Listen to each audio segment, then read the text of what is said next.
Hello friends, this is Dr. Naveen Agrawal. I am an interventional cardiologist practicing at Valsad and Vapi district in Gujarat. My topic for today's discussion is regarding absorbable stents or completely dissolvable stents. It's an interesting topic, so we'll be discussing that in the course of next few minutes. This topic is going to be extremely interesting and useful for you, so I would expect that you see through this video up till the end. And for the people who are new to my channel, I would request them to subscribe to my channel so that whenever I post a new content, they can get an easy access, easy notification of the content and make use of the channel and the content as early as possible. So coming back to the topic,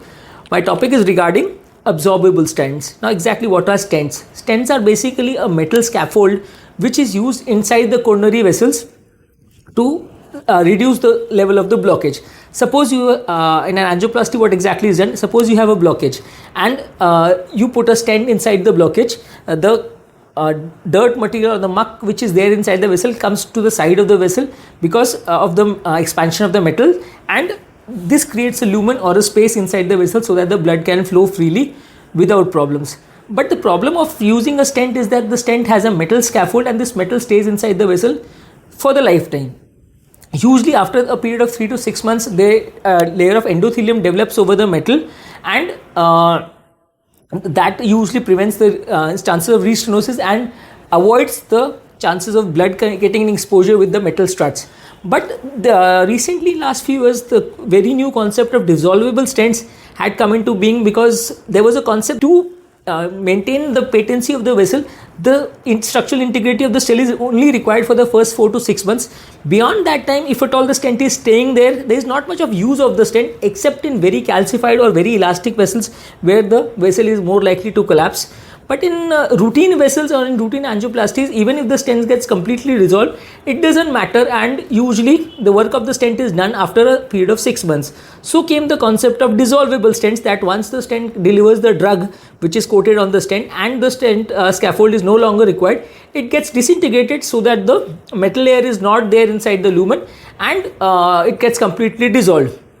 There was also this concept because people had thought that if at all the patient develops multiple stenosis or multiple lesions at the same time and multiple stents have to be deployed, then one layer of metal over another layer of metal over another layer of metal would create much lesser space inside the lumen, and this would create an artificial restenosis because of the number of layers of the stent. So if at all a dissolvable stent is there, it is like a miraculous work that the stent is completely dissolved. If at all another stent is required, another dissolvable stent can be put, and even if multiple lesions develop at the same site, the struts of the stent will not cause any intrusion into the lumen of the vessel, and there will be no restenosis because of the struts. So this concept of dissolvable stents was very interesting and very useful, and the international company Abbott had brought this stent into the market several years ago. The trials initially showed a lot of benefit, but when randomized trials with this was done over a period of time, it was found that there was a problem with these stents, that these stents were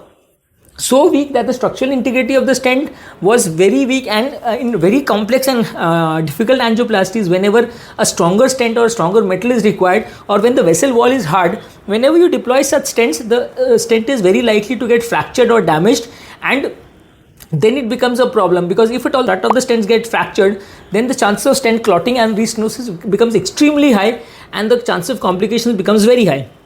Secondly, whenever we do an angioplasty, the stent is visualized under fluoroscopic guidance. But in case of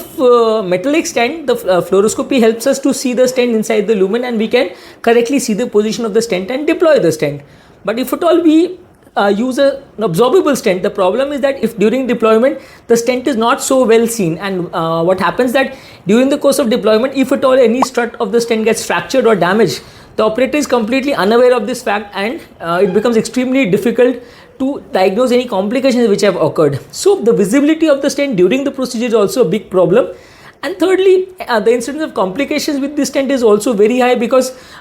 very high chances that whenever you post dilate the stent to adequately post to the vessel walls, what is routinely done with a metal stent, once the stent is deployed, it with a high pressure balloon, it is post dilated so that the stent gets adequately fixed to the vessel wall. But if at all you do a very aggressive post dilation or post deployment of the stent, you use a very high pressure balloon, very high chances that these stents will get fractured, because these are so weak stents that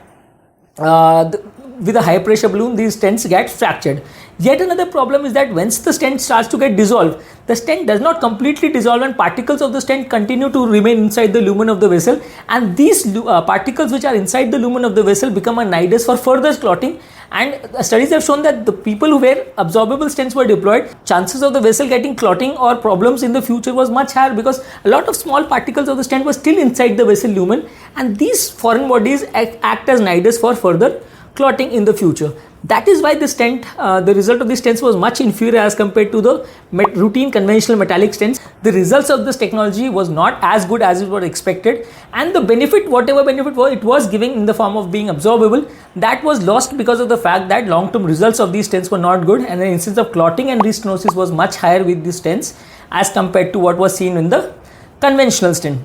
So the purpose of this topic was to make you aware about the absorbable stent and what exactly is the difference, what exactly is the problem with these stents, and I hope I have been successful in making this topic clear to you. The purpose of my channel is to bring about scientifically correct information easily accessible to you, so that for this amount of information you need not have to run in multiple places, and you need not have to bother your doctors and need not search the Google or your friends and relatives for this information, because doctors, because of time constraint, may or may not be able to give you that much of time, and friends and relatives and Google might give you some half information which may or may not be correct, and following such half correct information might be sometimes detrimental for your health and for the health of your patients as well.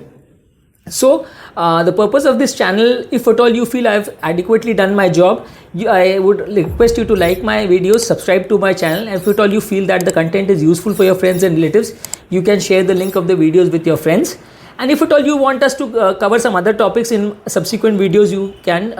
put that in the description box, so that we can cover these topics also in the future videos. So this is Dr. Naveen Agarwal, and I am signing off, thanking you all a lot that you have watched this channel up to the end, and I hope that I have given you some clinically useful and valuable information, and I hope to see you back again in my next videos. And for the newer people who have viewed my channel for the first time, I would request you to subscribe to my channel to make this channel a success and to give us motivation for us to continue our work in the future.